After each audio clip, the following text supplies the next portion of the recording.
una decisión impulsiva que parecía condenada al fracaso, se convirtió en el hallazgo más extraordinario del siglo para una viuda desesperada en una pequeña región de los valles centrales. Isabel Mendoza, una mujer de 37 años que no solo había perdido a su esposo, sino también su pierna izquierda en un terrible accidente automovilístico, apostó absolutamente todo lo que poseía para adquirir una hacienda colonial abandonada por apenas $80,000. Los habitantes del pueblo la tacharon de demente. El banco rechazó su solicitud de préstamo. Incluso su propia hermana intentó detenerla, pero lo que nadie hubiera imaginado es que detrás de aquellos muros desgastados y ventanas cubiertas de polvo, aguardaba un secreto capaz no solamente de restaurar la fortuna de Isabel, sino de reescribir la historia de toda una comunidad. Si estás viendo este video, por favor déjame en los comentarios desde qué país nos acompañas. Si es desde un pequeño pueblo como Valle de los Sauces o desde una gran ciudad como Buenos Aires. No olvides suscribirte a nuestro canal para más historias sorprendentes como esta. La vida de Isabel Mendoza se había convertido en una sucesión de golpes devastadores del destino.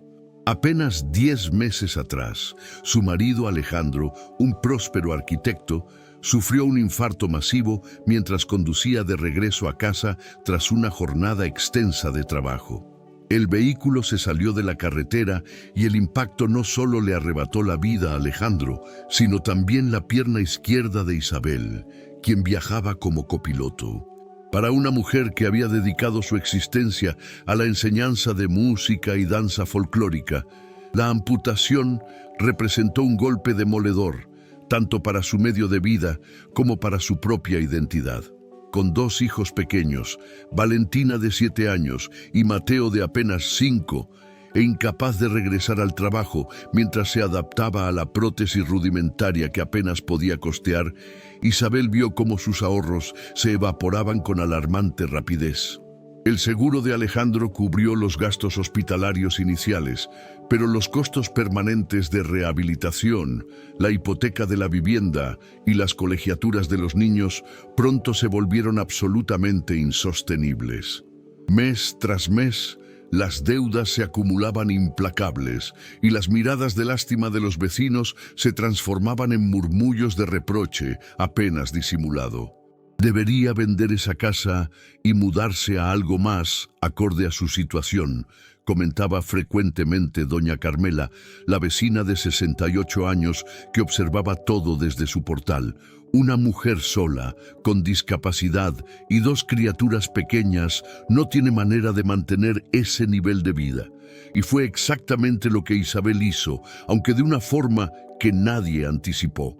En una decisión que dejó atónitos a todos quienes conocían su precaria situación financiera, puso en venta no solamente su cómoda casa en un barrio de clase trabajadora, sino también su automóvil, las pocas joyas heredadas de su madre y prácticamente todos los bienes de algún valor que aún conservaba. En apenas 4 semanas logró reunir poco más de $80,000. El asombro de la comunidad se multiplicó cuando se supo el destino de aquel dinero. Isabel había adquirido la antigua Hacienda Santillana, una imponente construcción colonial de 1887 situada en las afueras del pueblo, abandonada durante más de 5 décadas y envuelta en relatos de tragedias y apariciones espectrales.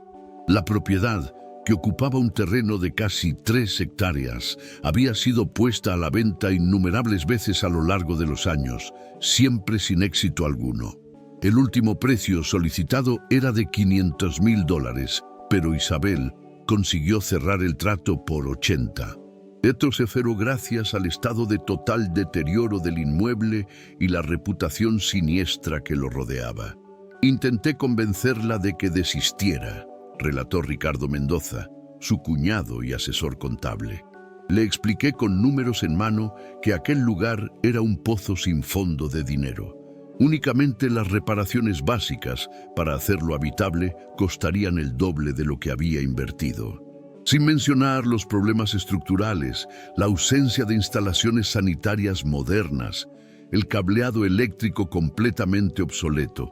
Era una decisión financiera absurda, especialmente para alguien en su situación. Pero Isabel parecía poseída por una certeza que no podía explicar. «Debo hacerlo por mis hijos», fue su respuesta simple pero determinada. «Confía en mí, Ricardo. Sé lo que estoy haciendo». Era una tarde lluviosa de mayo cuando Isabel y sus hijos llegaron a la hacienda santillana con apenas lo indispensable. Algunos colchones desgastados, una mesa tambaleante, sillas desparejas y cajas conteniendo ropa y utensilios básicos de cocina. La escena parecía extraída de una película de terror gótico. La imponente edificación de 2 plantas se alzaba como una criatura amenazante contra el cielo plomizo, con sus ventanas rotas semejantes a cuencas vacías, y la pintura descascarada, revelando los muros antiguos como heridas abiertas en el cuerpo de un gigante moribundo. Valentina se aferró a la mano de su madre, sus ojos muy abiertos mezclando temor y esa curiosidad infantil que desconoce el verdadero peligro. «¿Es un palacio encantado, mamá?», preguntó la niña, mientras Mateo se escondía detrás de las piernas de Isabel, sujetándose con fuerza al pantalón gastado de su madre. «Sí, mi amor», respondió Isabel con una sonrisa forzada, apoyándose firmemente en su bastón mientras la prótesis le causaba molestias tras el largo trayecto. «Es nuestro palacio ahora». Las primeras semanas en la hacienda fueron brutalmente difíciles, casi insoportables. La lluvia encontraba camino a través del techo dañado, formando charcos oscuros en varios aposentos. Ratas y murciélagos habían establecido colonias en los rincones olvidados del lugar. El olor a humedad impregnaba absolutamente todo, desde las paredes carcomidas hasta el mismo aire que respiraban. Los 3 dormían juntos en una sola habitación de la planta baja, el único espacio que Isabel había logrado tornar mínimamente habitable, calentados apenas por un pequeño calefactor eléctrico y protegidos por gruesas mantas que bloqueaban las ventanas destrozadas. Muchos en el pueblo apostaban cuánto tiempo duraría la locura de Isabel, como pasó a conocerse su mudanza. La mayoría no le daba más de 3 semanas antes de que se rindiera e implorara ayuda a su familia. «Ese lugar ya ha destruido a familias mucho más fuertes y con más recursos», comentó don Anselmo, dueño de la tienda local que había atendido a 4 generaciones de la familia santillana. Los últimos fueron los Guzmán, en 1982. Compraron la hacienda pagando una fortuna, invirtieron otro tanto en remodelaciones y en menos de 2 meses se marcharon aterrorizados, dejando todo atrás. Decían que escuchaban voces en las madrugadas, que los objetos se desplazaban solos. El hijo menor terminó internado con problemas mentales después de aquello. Isabel escuchaba estos comentarios cuando bajaba al pueblo por provisiones, pero mantenía una determinación silenciosa que intrigaba a todos los que la observaban. «Ella parece saber algo que el resto de nosotros desconoce», comentó cierta vez doña Lucía, la farmacéutica local, después de que Isabel comprara medicamentos para la tos y algunos artículos de primeros auxilios. «Nunca he visto a alguien tan seguro de una decisión tan evidentemente equivocada. Lo que nadie sabía es que Isabel ya había realizado su primer descubrimiento en la hacienda apenas 4 días después de la mudanza, y fue completamente accidental. Era pasada la medianoche cuando Valentina despertó con fiebre alta. Isabel, exhausta tras un día entero limpiando escombros y basura acumulada, tanteó en la oscuridad buscando el interruptor de luz, solo para recordar que la electricidad en aquella sección de la casa todavía no funcionaba correctamente. Apoyándose en su bastón, se levantó para buscar el viejo farol de queroseno que habían encontrado en el sótano y que ahora servía como iluminación de emergencia. En la penumbra, su prótesis golpeó contra una tabla suelta del piso, haciéndola perder el equilibrio. Isabel cayó pesadamente, ahogando un grito para no despertar a Mateo, que dormía a pocos metros. El dolor agudo en la cadera se mezcló con la frustración y por un instante las lágrimas que contenía durante el día amenazaron finalmente con vencer su resistencia. Fue entonces cuando sus dedos, palpando el suelo en busca de apoyo para incorporarse, encontraron algo extraño bajo el entarimado expuesto por la tabla desplazada. Era una pequeña caja de metal, del tamaño aproximado de un libro mediano, cubierta por décadas de polvo y telarañas.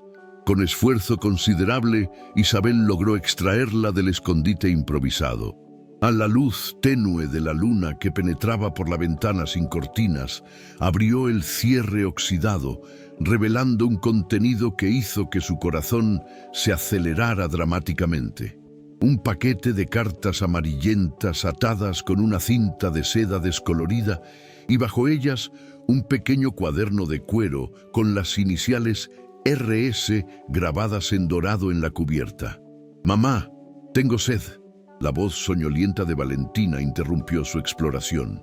Rápidamente, Isabel escondió la caja bajo la cama y fue a atender a su hija, su mente bullendo de curiosidad apenas contenida. Fue apenas la tarde siguiente, cuando los niños jugaban en el jardín silvestre bajo la mirada atenta de la señora Graciela, una vecina anciana de la propiedad adyacente que se había ofrecido para ayudar ocasionalmente con los pequeños, que Isabel pudo examinar su descubrimiento con más detenimiento. Las cartas, fechadas entre 1919 y 1927, eran correspondencias entre don Rodrigo Santillana, el último propietario conocido de la hacienda antes de su misteriosa desaparición, y una mujer identificada solamente como E. El contenido oscilaba entre declaraciones apasionadas y discusiones tensas sobre el pacto y el secreto en la bodega subterránea. Varias cartas mencionaban una fortuna considerable y la imperiosa necesidad de ocultar las pruebas. Aún más intrigante era el cuaderno que resultó ser un diario personal. Las primeras páginas contenían registros mundanos de la administración de la hacienda, pero a partir de la entrada fechada el 18 de marzo de 1925, el tono cambiaba dramáticamente. Hoy he finalizado los preparativos en la bodega norte. El compartimento está sellado conforme las instrucciones de E. Los trabajadores han sido despedidos y pagados generosamente por su silencio. Solo Esteban permanece al tanto de la operación, pero su lealtad a la familia es incuestionable. Dentro de 3 semanas, cuando llegue el primer envío, estaremos listos para comenzar. Isabel sintió un escalofrío recorrer su columna vertebral. ¿Qué envío sería ese? ¿Y qué significaba aquel compartimento sellado?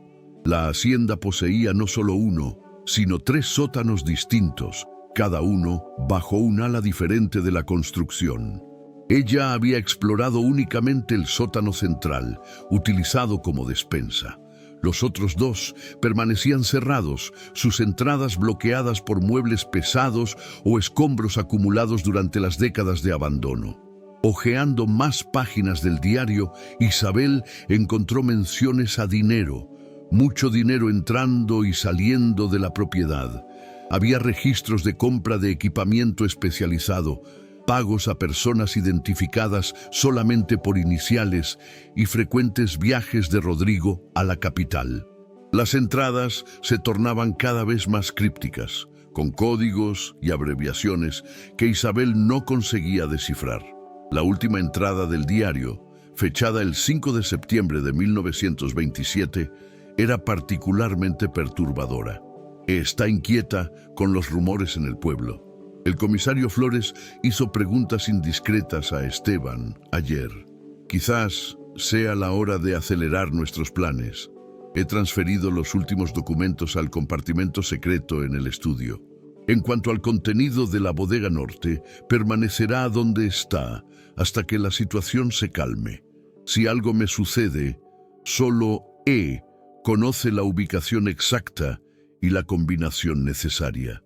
3 semanas después de esta entrada, según las historias locales que Isabel había investigado antes de comprar la propiedad, don Rodrigo Santillana desapareció sin dejar rastro alguno.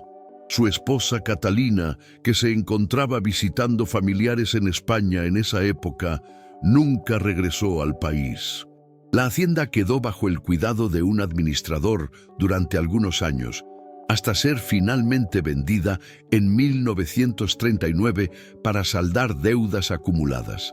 Este descubrimiento inicial alimentó una obsesión en Isabel. Durante las semanas siguientes, mientras intentaba hacer la hacienda mínimamente habitable para sus hijos, dedicaba cada momento libre a investigar la historia de la familia Santillana y los eventos misteriosos de 1927. En la biblioteca municipal, Isabel encontró ediciones preservadas del periódico local de aquella época. Un titular del 28 de septiembre de 1927 capturó su atención inmediatamente. Empresario local desaparece en circunstancias inexplicables. El reportaje mencionaba una investigación en curso sobre posibles actividades ilícitas involucrando a don Rodrigo Santillana, incluyendo sospechas de contrabando y evasión fiscal. También había menciones a una investigación paralela sobre la desaparición de artefactos históricos del Museo de la Nación, aunque ninguna conexión directa con Santillana se establecía en el texto. Mi abuela trabajaba como empleada en la hacienda Santillana en aquella época, reveló doña Graciela durante una tarde mientras observaba a Mateo y Valentina jugando en el jardín descuidado. La anciana de 84 años era un verdadero archivo viviente de la historia local. Ella siempre decía que aquel hombre no era tan respetable como aparentaba ser. Recibía visitas extrañas, generalmente de noche, y había zonas de la casa donde ni siquiera los empleados más antiguos tenían permiso de entrar. ¿Qué cree usted que le sucedió?, preguntó Isabel, intentando mantener un tono casual. Mi abuela creía que huyó del país. Circulaban rumores de que estaba involucrado en contrabando de antigüedades valiosas. En aquella época, muchas familias adineradas enviaban objetos de gran valor a Europa durante la guerra para protegerlos. Después, cuando intentaban traerlos de vuelta, enfrentaban impuestos exorbitantes. Rodrigo supuestamente ofrecía un servicio para evadir esas tasas mediante rutas clandestinas. Esta información se alineaba perfectamente con las menciones en el diario sobre envíos y la necesidad imperiosa de sigilo absoluto. Isabel agradeció a la anciana y aquella misma noche decidió que había llegado el momento de investigar el misterioso sótano norte. La entrada a este sótano había sido prácticamente olvidada, oculta por una pesada estantería en la parte más antigua de la hacienda. Con gran esfuerzo físico e ignorando el dolor fantasma en su pierna amputada, Isabel consiguió mover el mueble algunos centímetros, creando una abertura suficiente para pasar. La puerta de madera maciza que se reveló estaba cerrada con llave, pero la cerradura antigua no resistió a las herramientas básicas que Isabel había comprado para pequeñas reparaciones en la casa. Cuando finalmente logró abrirla, el olor a humedad y abandono que escapó era casi asfixiante. La escalera que descendía hacia la oscuridad parecía inestable, con varios escalones visiblemente podridos. Equipada con una linterna potente y su teléfono celular, aunque sabía que no había señal en aquella parte de la propiedad, Isabel descendió cuidadosamente, probando cada peldaño antes de apoyar su peso completo. Lo que encontró al final de la escalera hizo que su corazón se disparara violentamente. El sótano norte era mucho más grande de lo que había imaginado, extendiéndose por debajo de lo que debía ser toda el ala este de la hacienda. Diferente del sótano central que tenía piso de tierra compactada, este poseía un suelo de piedra meticulosamente instalado. Las paredes eran de mampostería sólida, sin las grietas comunes en el resto de la edificación. Y más sorprendente aún, El ambiente estaba prácticamente seco, protegido de la humedad que permeaba el resto de la estructura. En el centro del espacio había lo que parecía ser una gran mesa de trabajo, cubierta por una lona polvorienta. En las paredes, estantes vacíos sugerían que el local había albergado numerosos objetos en el pasado. En un rincón, un armario de metal con varias gavetas permanecía cerrado, aparentemente intacto después de todos aquellos años. Isabel se aproximó primero a la mesa. Al retirar la lona, una nube de polvo la hizo toser violentamente, pero lo que estaba debajo compensó la incomodidad. Planos arquitectónicos detallados de la hacienda, mucho más complejos de lo que la estructura actual sugería. Había marcaciones indicando compartimentos secretos en diversos puntos de la casa, incluyendo detrás de la chimenea principal en el salón, bajo el entarimado del estudio y dentro de una falsa pared en el propio sótano donde se encontraba. La excitación de Isabel era casi palpable, tangible. Con manos temblorosas examinó el armario de metal. Las gavetas estaban cerradas con llave, pero el mecanismo parecía relativamente simple. Usando una pequeña barra de hierro que encontrara entre las herramientas sobre la mesa, logró forzar la primera gaveta. Dentro encontró solamente papeles administrativos antiguos, recibos, notas de compra, registros de pagos a empleados. La segunda gaveta, sin embargo, reveló algo mucho más interesante.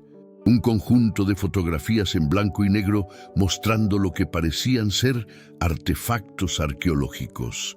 Estatuillas prehispánicas, vasijas decoradas con símbolos antiguos, joyas coloniales, cada uno con una etiqueta numerada.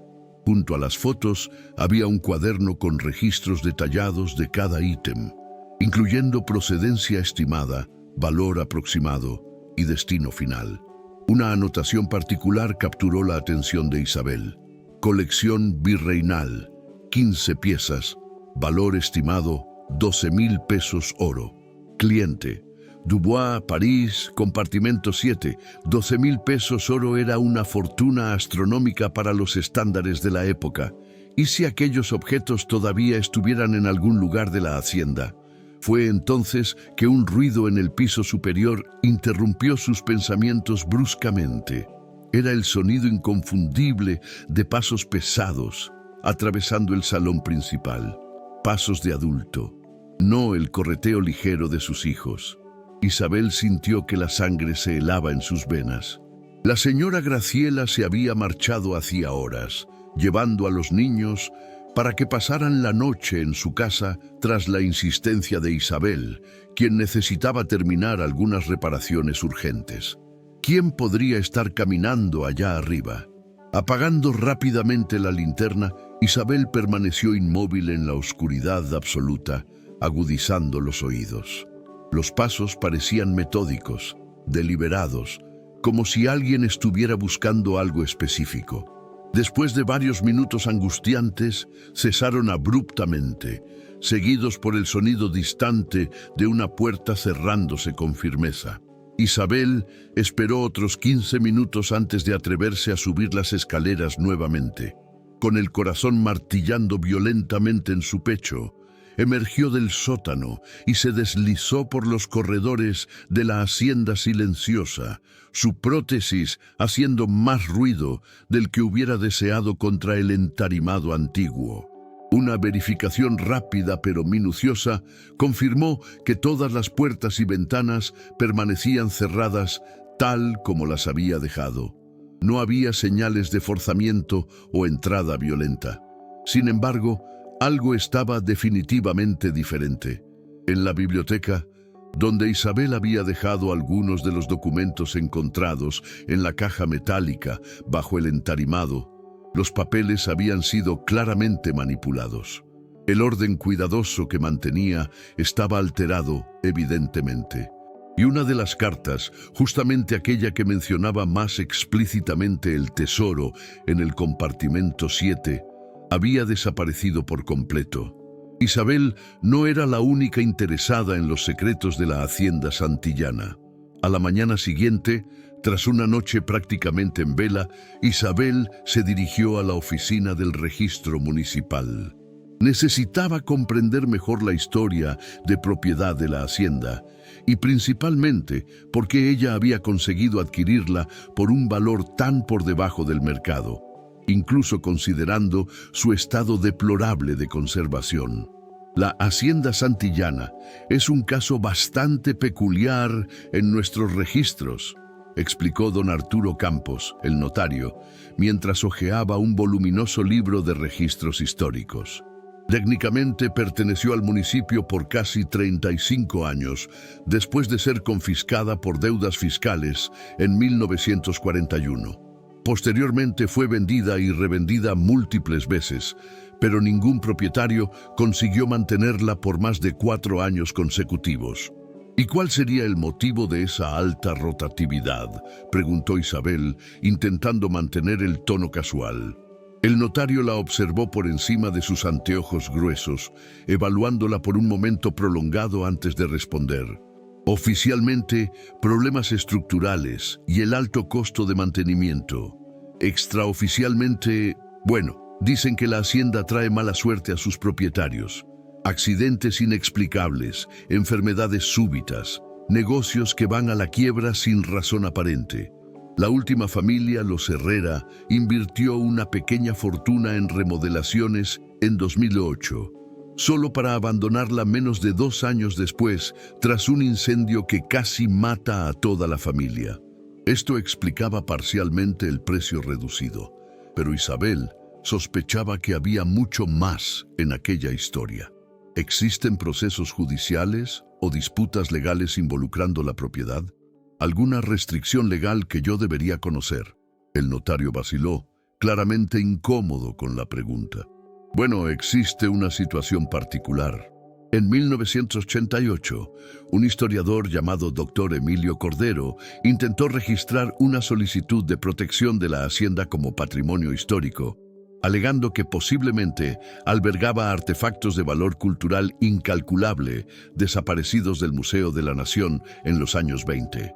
La solicitud fue rechazada por falta de pruebas concretas, pero desde entonces cualquier venta de la propiedad incluye una cláusula que obliga al propietario a reportar a las autoridades cualesquiera objetos de posible valor histórico encontrados en el lugar. Isabel sintió su corazón acelerarse dramáticamente. Estaba en la pista correcta, sin duda alguna. ¿Y ese historiador, el doctor Emilio Cordero, todavía vive? Me gustaría conversar con él sobre la historia de la hacienda. Falleció hace unos 12 años, pero su hija, la doctora Beatriz Cordero, continuó el trabajo de su padre. Es profesora de historia en la Universidad Nacional, si no me equivoco. Una mujer bastante persistente, diría yo. Había algo en el tono del notario que sugería que persistente no era exactamente un cumplido halagador. Isabel agradeció la información y al salir de la oficina ya estaba decidida a buscar a la doctora Beatriz Cordero lo antes posible.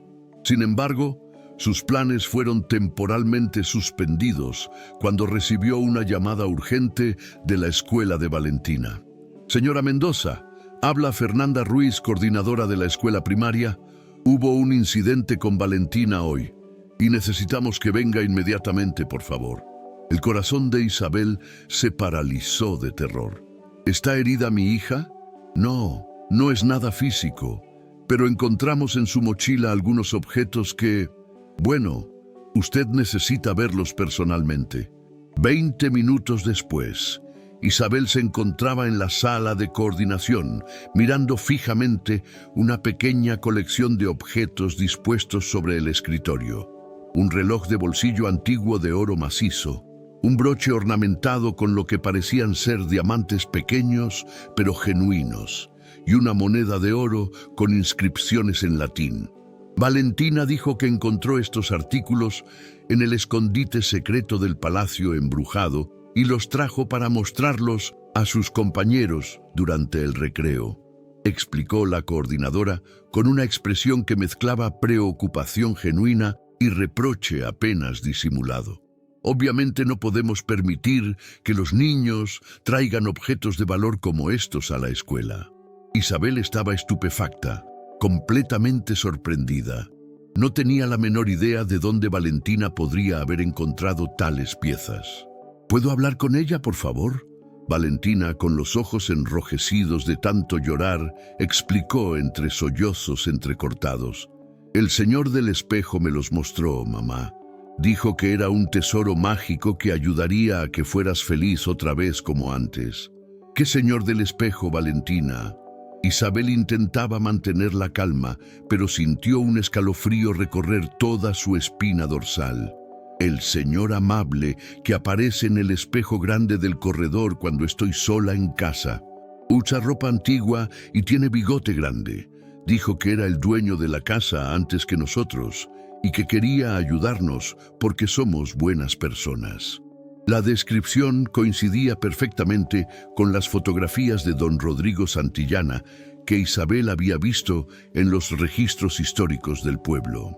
La coordinadora lanzó a Isabel una mirada que claramente cuestionaba su capacidad como madre, permitiendo que una niña de 7 años creara fantasías tan elaboradas, o peor aún, dejándola sola para encontrar objetos valiosos por toda la casa sin supervisión adecuada. Valentina tiene una imaginación muy fértil, explicó Isabel, forzando una sonrisa tranquilizadora. Estamos viviendo en una casa antigua que estoy remodelando, y ella ha convertido eso en una gran aventura de palacio encantado con tesoros escondidos. Comprendo perfectamente, señora Mendoza. Aún así, es importante supervisar lo que los niños encuentran en casas antiguas. Algunos objetos pueden ser peligrosos, contener plomo u otras sustancias tóxicas para su salud. Isabel asintió solemnemente, guardando los objetos en su bolso y prometiendo tener mucho más cuidado en el futuro inmediato. En el camino de regreso a casa, preguntó casualmente a Valentina, intentando sonar natural. ¿Puedes mostrarme exactamente dónde encontraste estas cosas, querida, para que pueda verificar si no hay más cosas peligrosas por ahí? Valentina, ya recuperada del episodio traumático en la escuela, respondió animadamente. En el cuarto de la princesa triste, detrás del retrato de la señora bonita. El señor del espejo dijo que hay muchos más tesoros escondidos por toda la casa, pero que algunos son solo para que los adultos los encuentren porque son muy importantes. El cuarto de la princesa triste, como Valentina lo había bautizado con su imaginación infantil, era una de las habitaciones en el segundo piso que Isabel todavía no había explorado completamente por falta de tiempo y energía. Una habitación que, según los planos originales que había encontrado, había pertenecido a Catalina Santillana, la esposa que huyó a España. Y el retrato de la señora bonita solo podía ser el óleo colgado en la pared norte, mostrando a una joven de expresión melancólica, vestida con trajes de principios del siglo XX. Al llegar a casa, Isabel pidió a la señora Graciela que se quedara con los niños en el jardín, mientras ella verificaba algunos problemas en el piso superior que necesitaban atención urgente. Subiendo las escaleras con dificultad considerable, llegó a la habitación mencionada y examinó el retrato con detenimiento. Retirándolo cuidadosamente de la pared, descubrió exactamente lo que esperaba encontrar: una pequeña caja fuerte empotrada en el muro de piedra. La cerradura antigua no presentó gran resistencia a las herramientas de Isabel, ahora más hábil en forzar cerraduras viejas. Dentro había una caja de madera tallada artesanalmente, conteniendo más joyas antiguas de considerable valor. Algunas barras pequeñas de lo que parecía ser oro puro y un sobre sellado con lacre rojo dirigido a mi querida para ser abierto solamente en caso de mi ausencia permanente. Isabel abrió el sobre con sumo cuidado, revelando varias páginas de caligrafía elegante y firme. Mi amada Esperanza, si estás leyendo esta carta, es porque mis temores se han materializado y no pude completar nuestro plan según lo acordado. Conforme lo convenido, dejé instrucciones detalladas sobre la ubicación de cada compartimento y sus contenidos en el libro rojo de nuestra biblioteca secreta. La colección virreinal permanece segura en el compartimento 7, aguardando el momento propicio para ser revelada al mundo civilizado. Las pruebas documentales que comprueban su origen legítimo están en el compartimento 3, junto con los papeles de transferencia legal que garantizarán nuestros derechos cuando el polvo se asiente. Sé que tienes el coraje y la inteligencia para finalizar lo que comenzamos juntos. No permitas que la codicia de algunos oscurezca el verdadero valor histórico de lo que protegemos con nuestras vidas. La historia de nuestra nación merece más que ser vendida a coleccionistas privados europeos sin escrúpulos. Si algo te sucede también a ti, recuerda nuestro acuerdo con Esteban. La llave maestra abre la caja de seguridad en el banco, donde dejé fondos suficientes para garantizar que nuestra misión continúe a través de las generaciones, si fuera necesario. Con amor eterno, Rodrigo. Isabel se sentó en el borde de la cama polvorienta, su mente intentando procesar las implicaciones profundas de esta carta reveladora. Parecía que don Rodrigo Santillana no era exactamente el contrabandista sin escrúpulos que las historias locales pintaban, sino quizás alguien intentando impedir que artefactos históricos de valor incalculable fueran vendidos ilegalmente al exterior. La misteriosa claramente Esperanza, era su cómplice y posiblemente mucho más que eso, considerando el tono íntimo de la carta. ¿Y qué sería esta biblioteca secreta mencionada con tanta insistencia? Isabel no había encontrado nada semejante en sus exploraciones por la hacienda hasta el momento. Mientras Isabel reflexionaba sobre estas cuestiones fascinantes, no percibió la aproximación silenciosa de pasos en el corredor. Cuando la puerta de la habitación se abrió abruptamente sin previo aviso, casi saltó del susto, dejando caer los papeles. Disculpe asustarla así, señora Mendoza. Una mujer de aproximadamente 58 años, cabello entrecano recogido en un moño severo y anteojos de armazón gruesa, estaba parada en el umbral de la puerta. La puerta principal estaba abierta de par en par y su niñera me dijo que podría encontrarla aquí arriba trabajando. Soy la doctora Beatriz Cordero y creo firmemente que tenemos muchísimo de qué conversar. La expresión en el rostro de Beatriz al ver la caja fuerte abierta y los documentos en las manos temblorosas de Isabel era una mezcla de triunfo largamente esperado y profunda validación personal. Entonces, las teorías de mi padre eran correctas después de todo.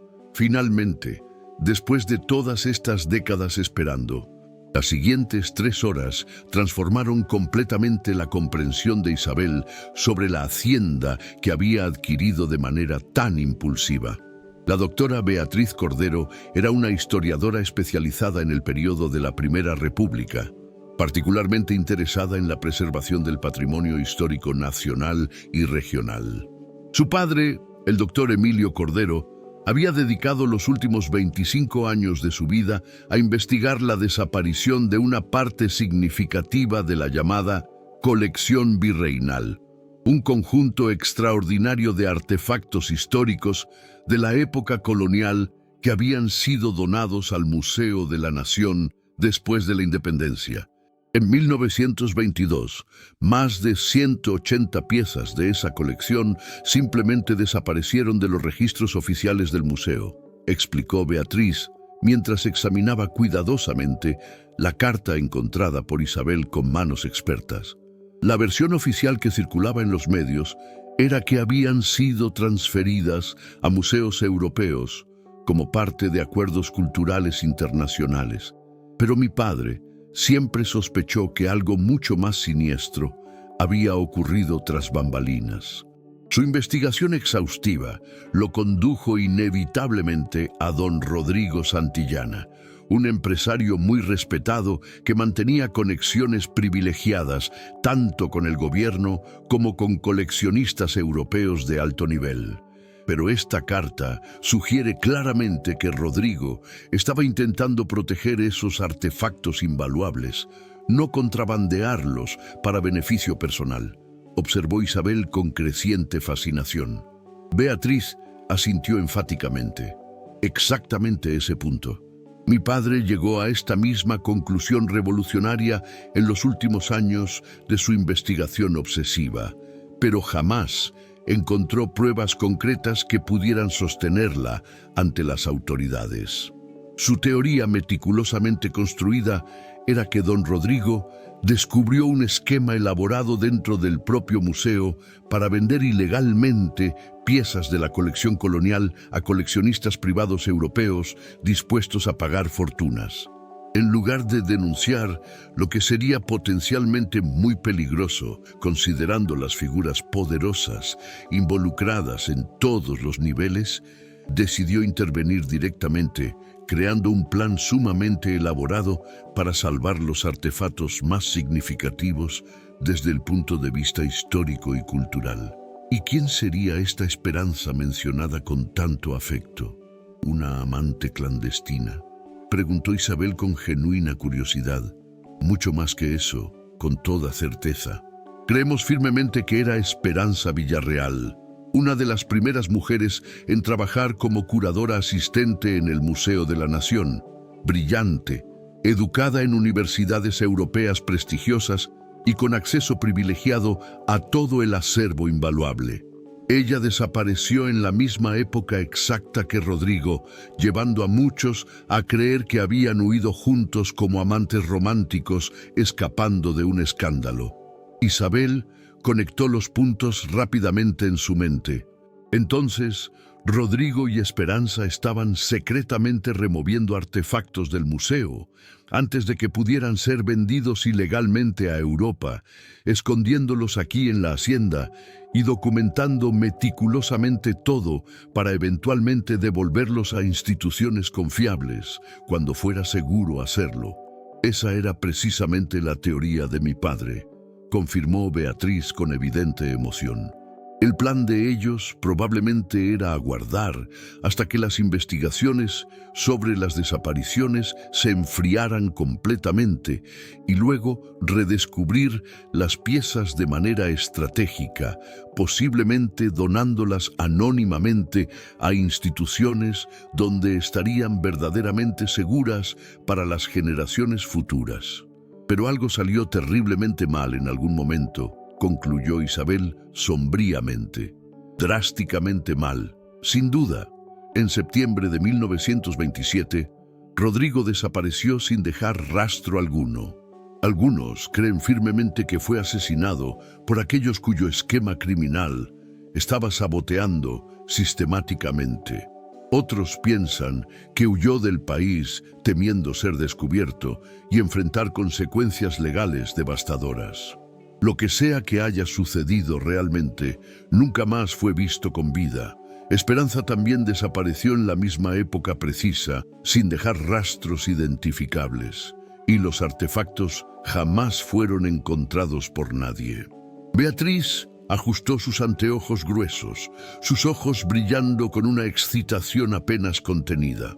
Hasta ahora, aparentemente, Isabel compartió con Beatriz absolutamente todo lo que había descubierto hasta ese momento crucial: el diario personal, los planos arquitectónicos detallados, las menciones explícitas a diversos compartimentos secretos esparcidos estratégicamente por toda la hacienda. La historiadora, por su parte, contribuyó generosamente con su conocimiento extensivo sobre la familia santillana y el complejo contexto histórico de aquella época turbulenta.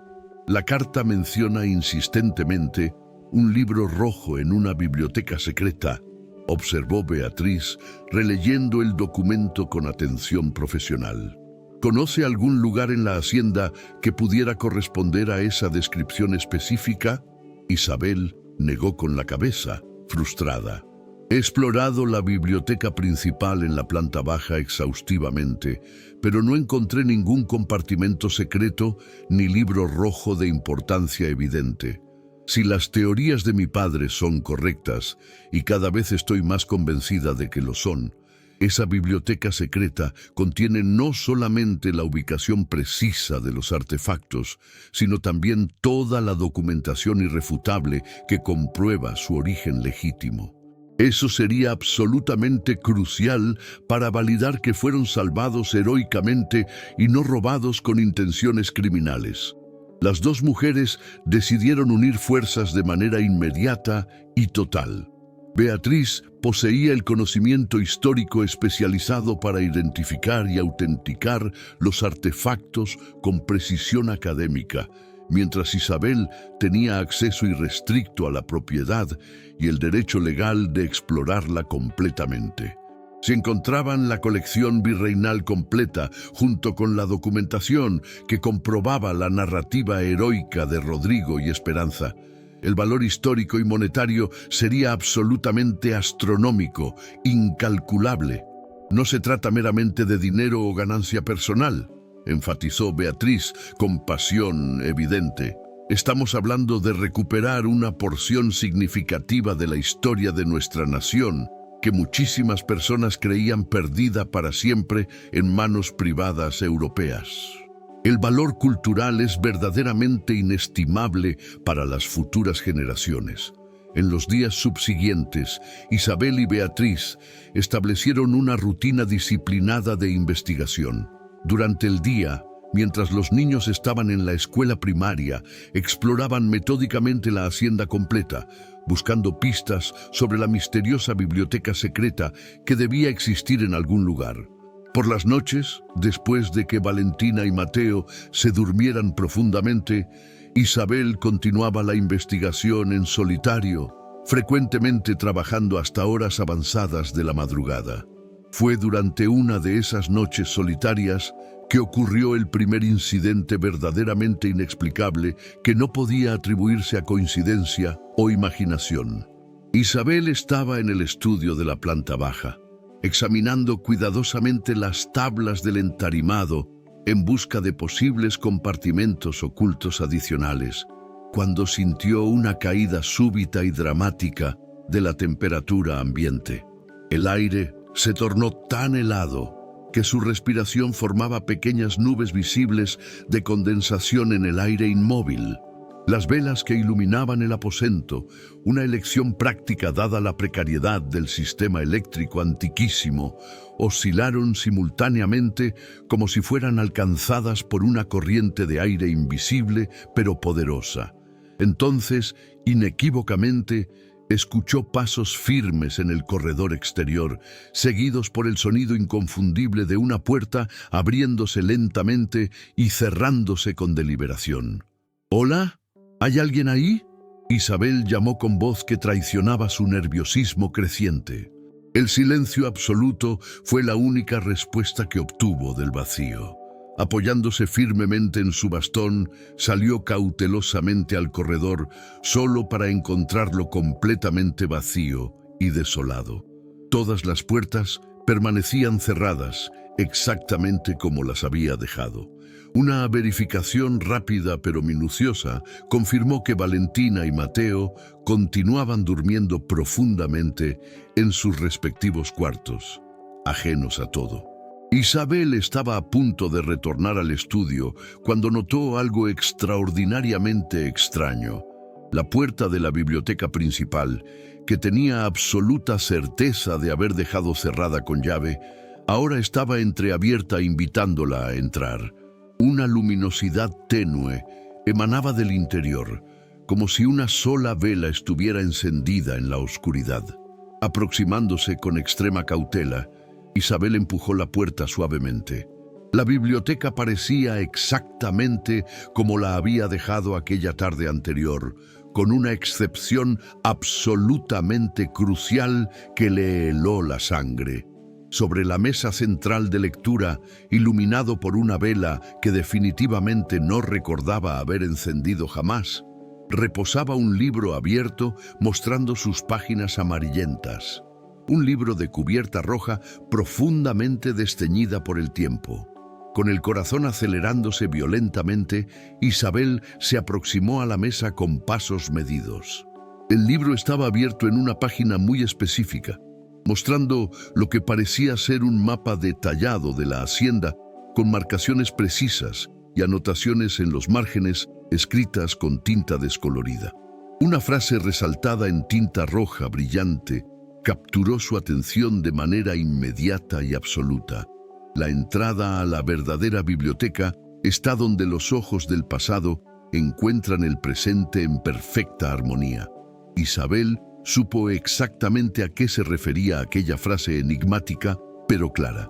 En la pared de la biblioteca existía un retrato familiar de gran tamaño, mostrando 3 generaciones completas de los Santillana, incluyendo a don Rodrigo como un joven apuesto junto a sus padres distinguidos y abuelos venerables.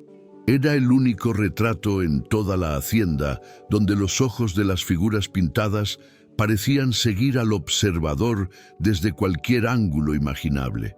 Un efecto perturbador que Valentina había mencionado en múltiples ocasiones con genuino temor infantil, diciendo repetidamente que las personas del cuadro siempre me están mirando sin importar dónde me pare.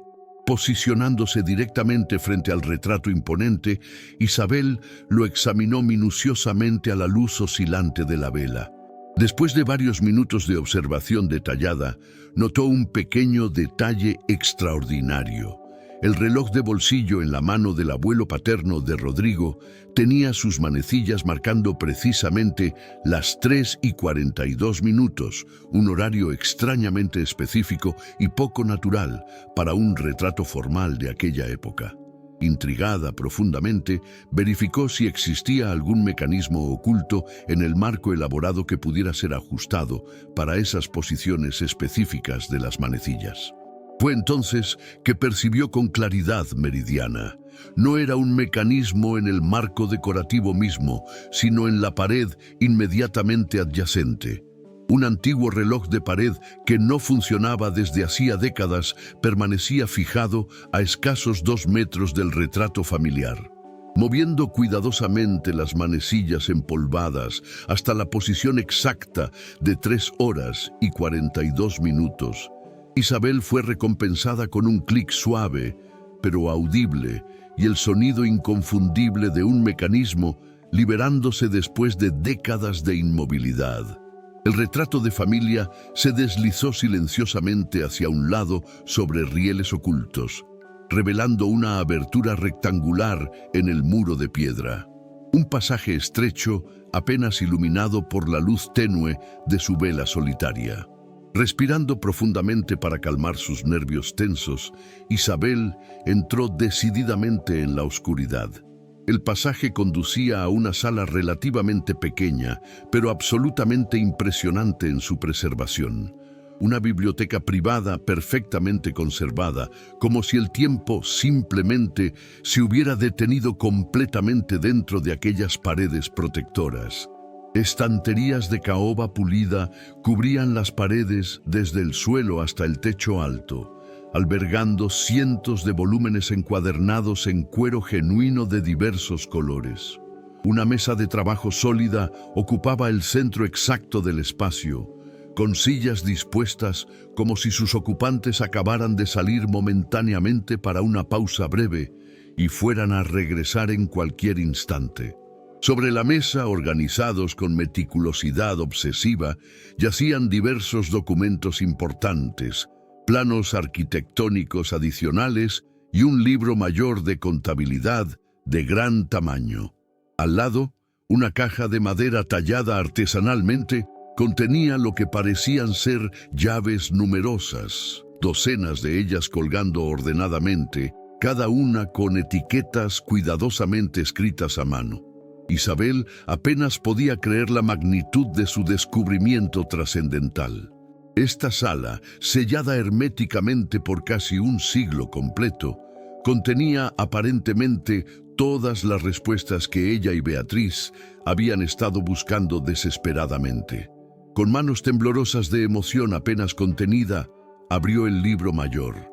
Las primeras páginas contenían lo que parecía ser un inventario detallado y exhaustivo de la colección virreinal, con descripciones minuciosas de cada artefacto individual, su procedencia documentada, valor histórico estimado por expertos y, lo más importante de todo, su ubicación exacta dentro de la hacienda.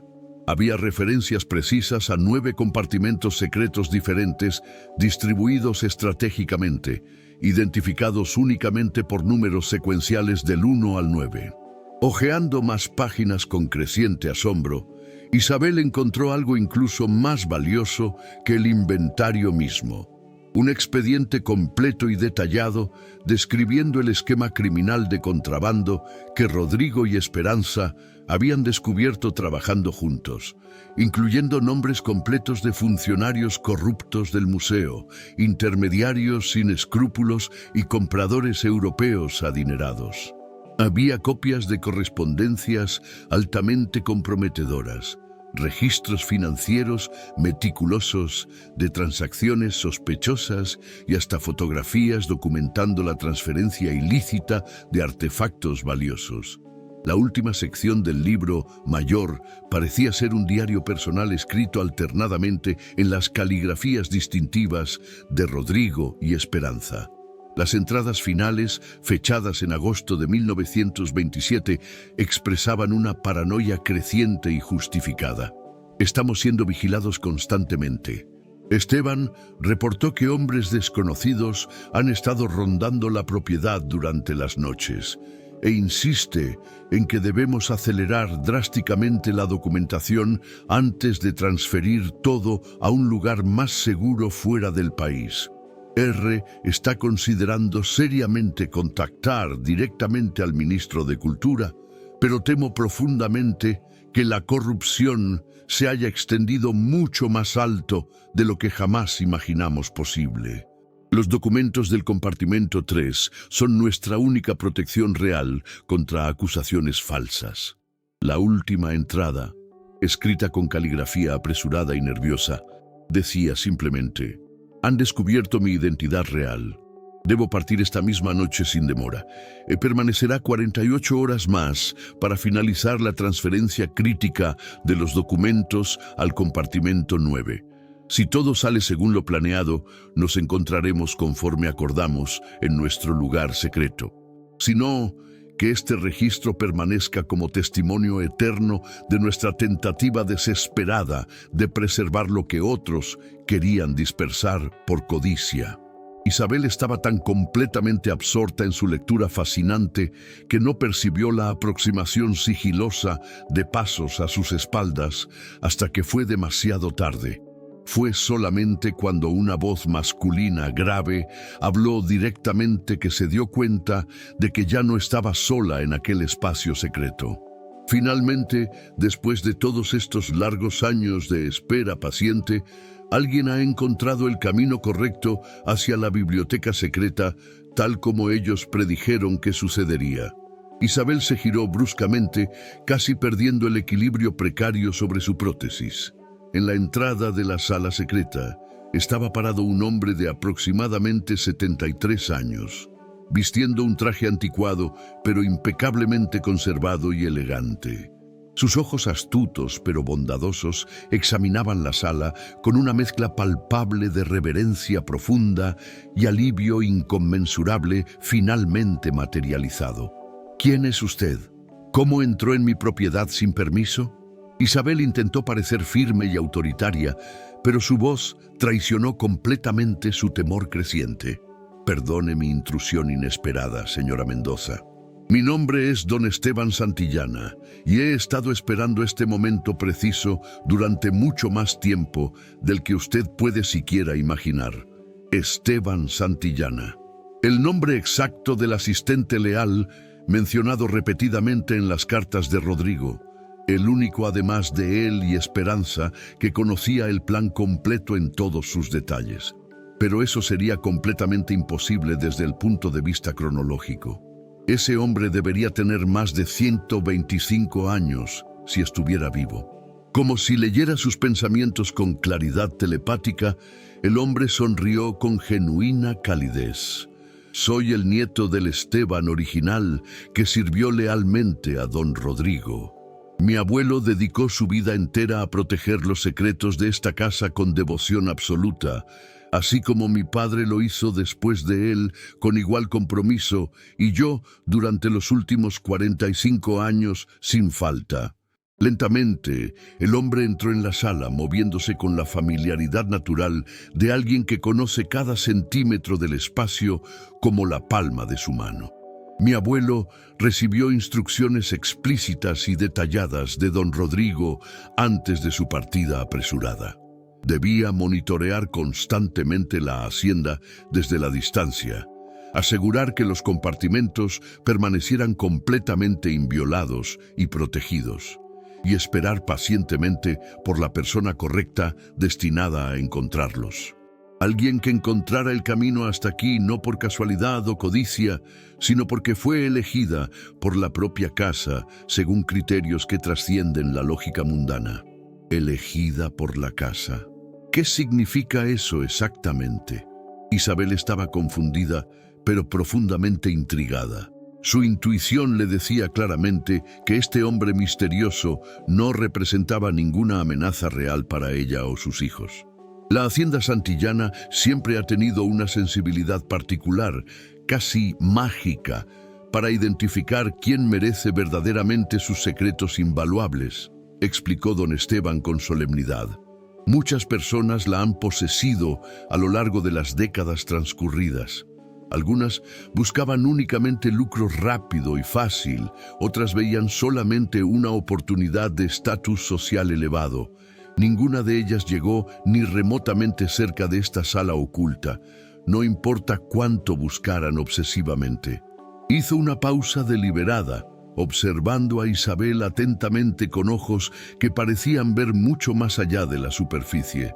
Pero usted es completamente diferente a todos los anteriores. La casa la ha aceptado sin reservas. ¿Está diciendo que la casa es qué exactamente? ¿Consciente? ¿Embrujada por espíritus? Preguntó Isabel con escepticismo mezclado con curiosidad. Estoy diciendo que existen cosas en este mundo vasto que no pueden ser fácilmente clasificadas ni explicadas por la ciencia moderna, respondió don Esteban filosóficamente. Llámelo como prefiera. Coincidencia extraordinaria, destino predeterminado, o algo mucho más misterioso que trasciende nuestra comprensión limitada. El hecho innegable es que usted está aquí precisamente ahora, y eso significa inequívocamente que ha llegado finalmente la hora largamente esperada. ¿La hora de qué exactamente?, susurró Isabel.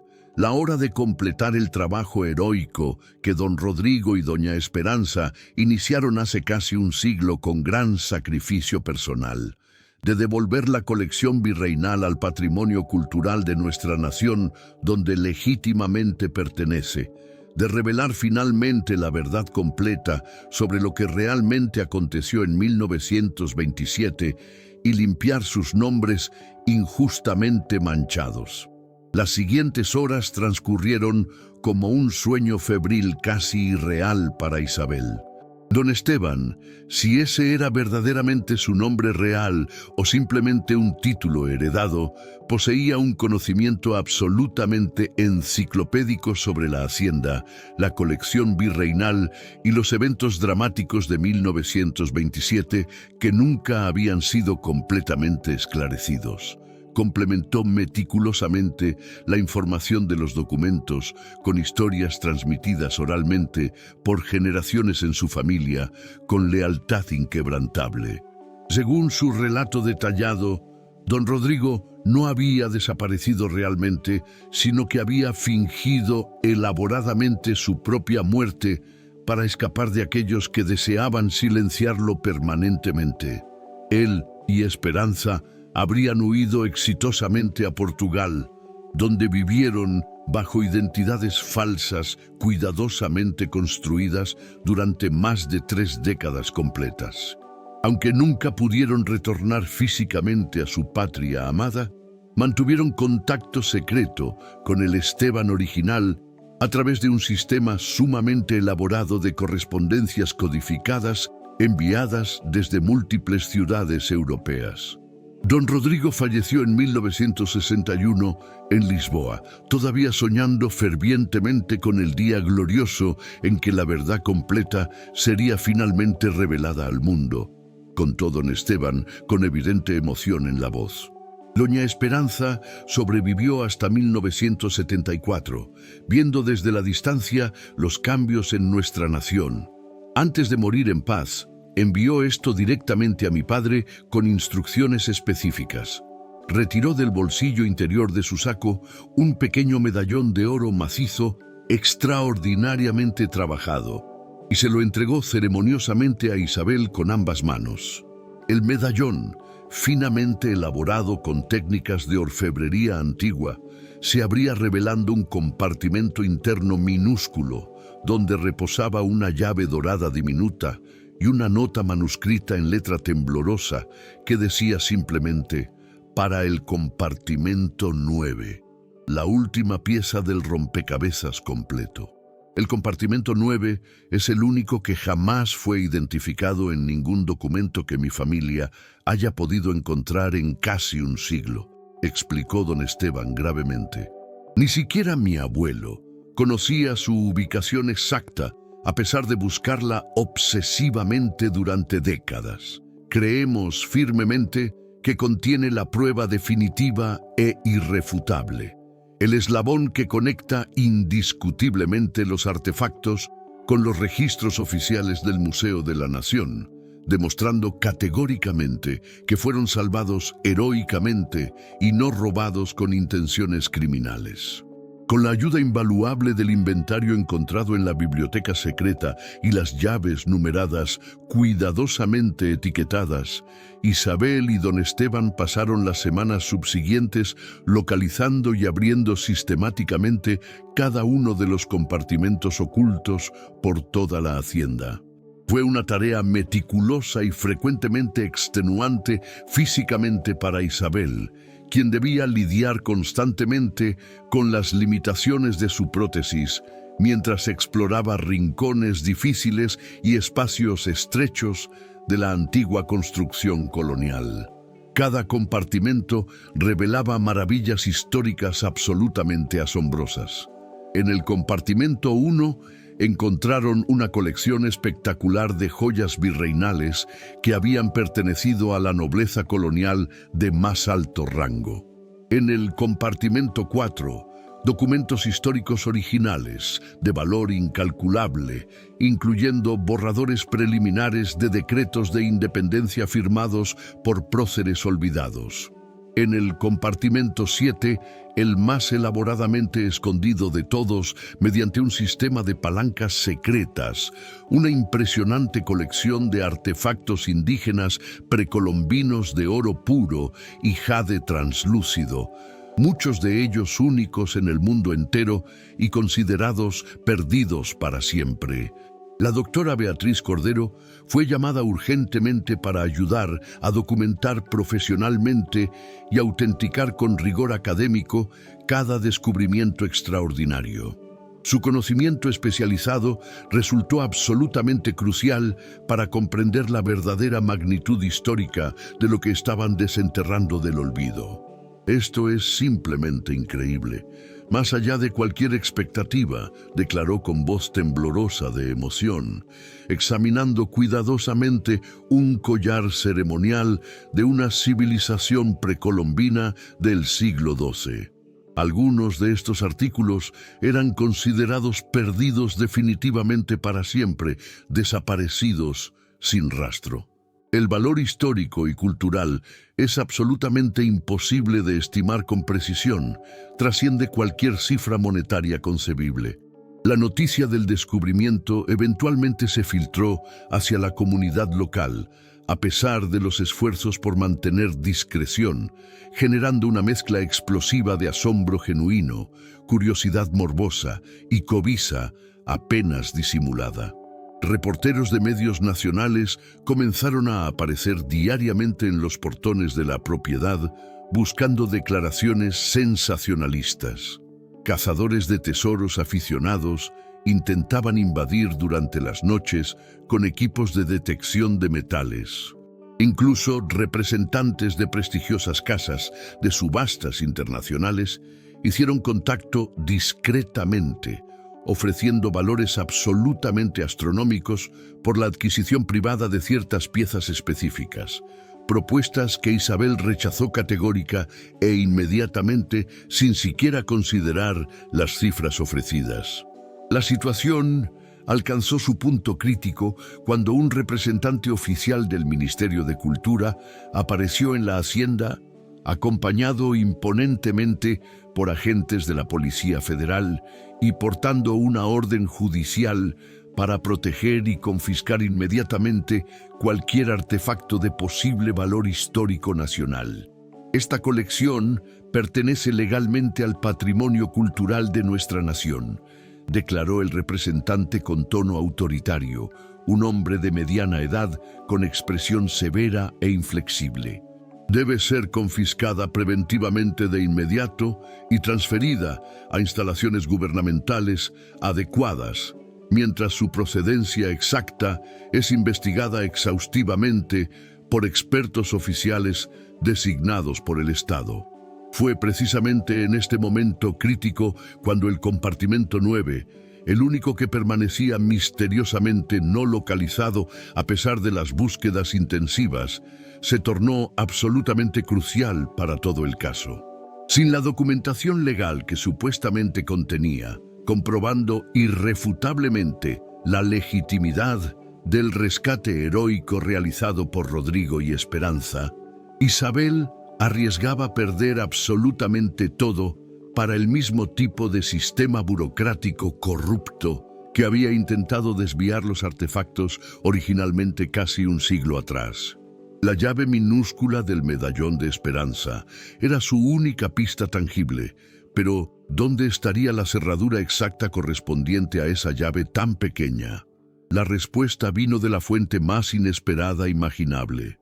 Mamá, el señor del espejo me dijo que necesitas mirar donde el sol y la luna se encuentran en perfecta unión, anunció Valentina durante la cena familiar con la naturalidad absoluta de quien comenta sobre el clima cotidiano. Dijo que la última pieza está guardada cuidadosamente en el corazón verdadero de la casa donde late su alma. Valentina, ¿qué señor del espejo es ese que mencionas constantemente?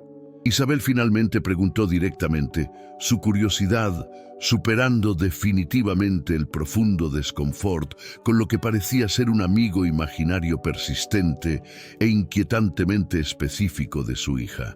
El señor de bigote grande y elegante que aparece a veces cuando estoy completamente sola, respondió la niña inocentemente. Aparece en el espejo antiguo y me habla con voz amable. Dijo que construyó esta casa hermosa para la mujer que amaba con todo su corazón, pero que tuvo que marcharse antes de que pudieran vivir felices juntos aquí como soñaban. La descripción era inquietantemente precisa y detallada para tratarse de simple imaginación infantil. Don Esteban, que estaba presente durante la cena como invitado frecuente, palideció visiblemente al escuchar las palabras de la niña. El corazón de la casa, murmuró pensativamente con voz temblorosa. En el proyecto arquitectónico original de la hacienda, había un símbolo específico en el centro geométrico exacto de la planta estructural, una estrella de 8 puntas perfectamente simétrica.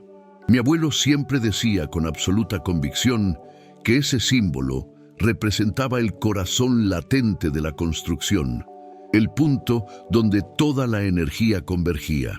Una consulta urgente a los planos arquitectónicos detallados confirmó la hipótesis con precisión matemática.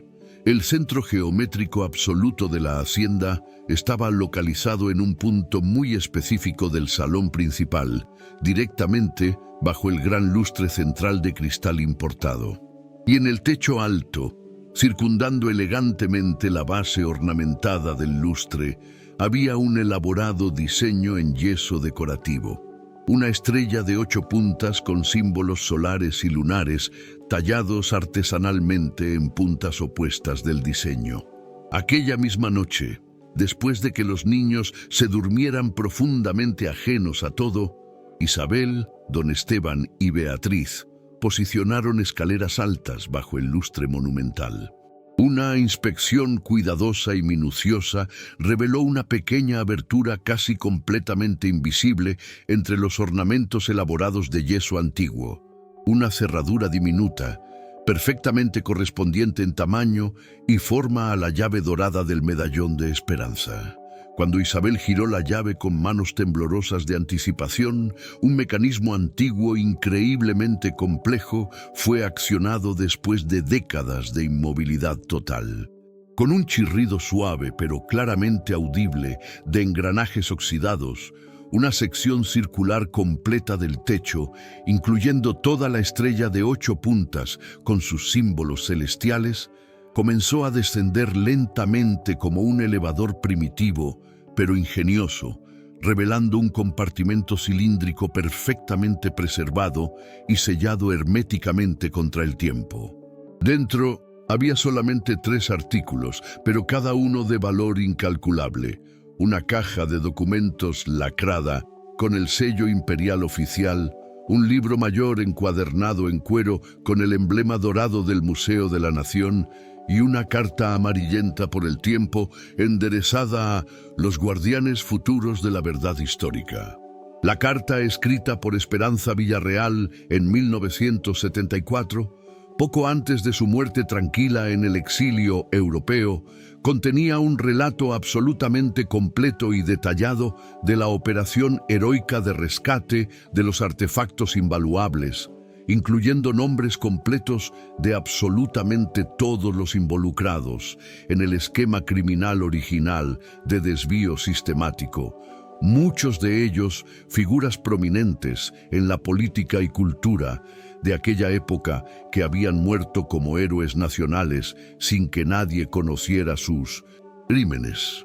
Más importante todavía, incluía documentación oficial irrefutable, firmada personalmente por un director del museo que posteriormente fue misteriosamente removido de su cargo y exiliado sin explicación oficial, autorizando explícitamente la transferencia temporal de los artículos específicos para preservación externa durante el período de inestabilidad política y corrupción institucional generalizada. Ella creó una protección legal retroactiva absolutamente brillante, explicó Beatriz, maravillada por la genialidad del plan. Estos documentos oficiales, incluso obtenidos a través de métodos cuestionables éticamente, establecen técnica y legalmente que los artefactos jamás fueron robados con intenciones criminales, sino oficialmente transferidos para preservación patriótica bajo autorización institucional documentada. El libro mayor, por su parte, contenía registros meticulosamente detallados de cada artefacto individual de la colección virreinal, con fotografías profesionales de época, descripciones exhaustivas escritas por expertos y números de catálogo oficiales del Museo de la Nación que podían ser verificados contra archivos históricos preservados, la prueba definitiva e irrefutable de procedencia legítima. Armada con esta documentación legal absolutamente sólida, Isabel enfrentó al Ministerio de Cultura desde una posición de fuerza jurídica innegable. Después de semanas de negociaciones intensas, intermediadas expertamente por Beatriz y respaldadas por especialistas internacionales reconocidos en patrimonio cultural, se alcanzó finalmente un acuerdo histórico sin precedentes. La colección virreinal sería oficialmente reconocida como Patrimonio Cultural Nacional Invaluable, con Isabel formalmente acreditada como su redescubridora heroica. Un museo nacional completamente nuevo sería establecido en la propia Hacienda Santillana después de una restauración arquitectónica extensa, financiada generosamente por el gobierno federal para albergar permanentemente la colección completa. Isabel sería nombrada curadora principal vitalicia, con autonomía administrativa significativa sobre todas las operaciones del museo. Además de todo esto, una compensación financiera sustancial le sería pagada a Isabel por su servicio excepcional e invaluable a la cultura nacional. Un valor que, aunque representaba apenas una fracción del valor de mercado astronómico de la colección, garantizaría confort absoluto y seguridad financiera para ella y sus hijos durante el resto de sus vidas sin preocupaciones económicas. La historia de Don Rodrigo Santillana y Esperanza Villarreal sería completamente revisada en los registros históricos oficiales, reconociéndolos públicamente no como contrabandistas criminales, sino como protectores visionarios del patrimonio cultural nacional que sacrificaron todo por un ideal. Un documental oficial extenso sobre su historia romántica y heroica ya estaba en producción con presupuesto gubernamental. Hoy, 3 años después de aquella decisión impulsiva que absolutamente todos consideraron demencia pura, Isabel Mendoza camina orgullosamente por los corredores completamente restaurados de la Hacienda Santillana, ahora oficialmente rebautizada como Museo Nacional de la Colección Virreinal, observando con profunda satisfacción a los visitantes maravillados contemplando los artefactos invaluables magníficamente exhibidos. Su prótesis moderna de última generación, reemplazando aquella antigua que le causaba tanto sufrimiento, le permite moverse con facilidad total por toda la propiedad extensa. Valentina y Mateo asisten a la mejor escuela privada de la región, creciendo rodeados de historia viviente, admirados por una comunidad completa que los adoptó como héroes locales dignos de respeto. La economía del pequeño pueblo florece exponencialmente con el turismo cultural generado por el museo, que rápidamente se convirtió en una atracción de importancia nacional visitada por miles mensualmente. En cuanto a la presencia misteriosa que Valentina todavía ocasionalmente menciona con naturalidad infantil, el Señor del Espejo que aparece únicamente para ella en momentos específicos, Isabel ha aprendido a aceptar con serenidad que algunas preguntas quizás jamás tengan respuestas definitivas satisfactorias. La Hacienda, como don Esteban sugirió sabiamente, parece tener una sensibilidad propia casi sobrenatural para elegir sus guardianes destinados y revelar sus secretos invaluables solamente cuando el momento es absolutamente correcto, según criterios que trascienden la comprensión humana. En noches silenciosas de luna llena, cuando el último visitante ya se ha marchado y los niños duermen profundamente en sus habitaciones confortables, Isabel a veces siente una presencia reconfortante en los corredores antiguos restaurados, como si los espíritus eternos de Rodrigo y Esperanza observaran todo con aprobación infinita, sabiendo que su legado heroico está finalmente seguro en las manos de alguien que comprende el verdadero valor trascendental de lo que ellos lucharon para proteger con sus propias vidas. Y ocasionalmente, cuando pasa frente al gran espejo antiguo del corredor principal magistralmente restaurado, Isabel jura solemnemente que por un instante fugaz pero real, ve no solamente su propio reflejo solitario, sino también el de un hombre distinguido de bigote elegante y una mujer de expresión determinada pero dulce, sonriendo en silenciosa gratitud eterna hacia ella. La viuva, que vendió absolutamente todo para comprar una hacienda abandonada por $80,000, no solamente transformó radicalmente su propia vida del desastre a la gloria, sino también recuperó un capítulo completamente perdido de la historia nacional. En su jornada extraordinaria, descubrió que el verdadero tesoro no residía únicamente en los artefactos de valor material inestimable, sino en la coraje de arriesgar absolutamente todo por algo en lo que creía profundamente con cada fibra de su ser. Una lección invaluable que ahora comparte generosamente con todos aquellos que cruzan las puertas imponentes de su museo extraordinario. ¿Y tú, te imaginas tomar una decisión tan arriesgada como la de Isabel?